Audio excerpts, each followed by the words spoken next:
Indonesia, currently fighting against the pandemic.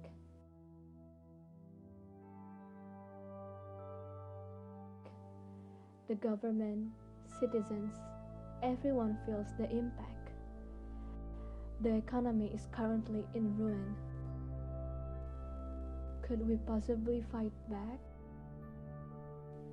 According to Makro, in macro analysis, to decide the economic situation of a nation, it is based on the gross domestic product or GDP.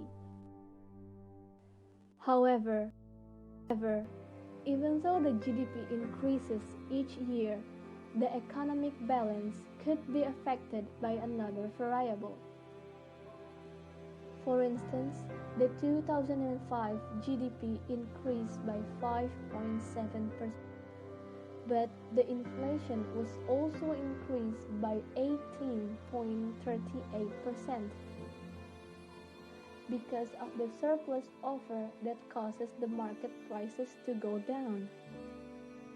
There are a few indicators aside from GDP to decide the economic growth. The first one is real national income. A nation is considered growing in the economy if the income of import and export is balanced and has a lot of income. COVID-19 caused a decrease in Indonesia's economic growth, which was pretty drastic in the first quarter of 2020 when the numbers reached 2.97% year-over-year. Badan Pusat Statistika documented that the inflation reached 0.09% month per month. However, some manufacturing industries show positive growth.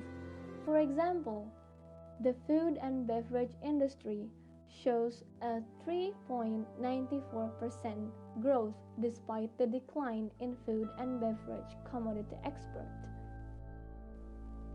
The next industry is the medicine and pharmacy industry that shows a 5.59% growth because of the increasing demand for medical tools during the pandemic. The third industry is the oil and natural gas industry, which shows a 2.58% growth because the production increased along with the import of oil and natural gas. The government created two policies and a couple of stimulants, which is first, the social policy, which is increasing the income of APBN. Second is the economic policy, which is giving fiscal and non-fiscal incentives.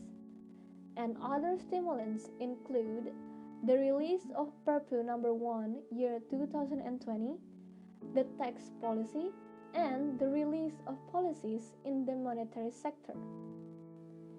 The government did the best they can. Now, we just have to move along and do our best. And pray that the situation will get better.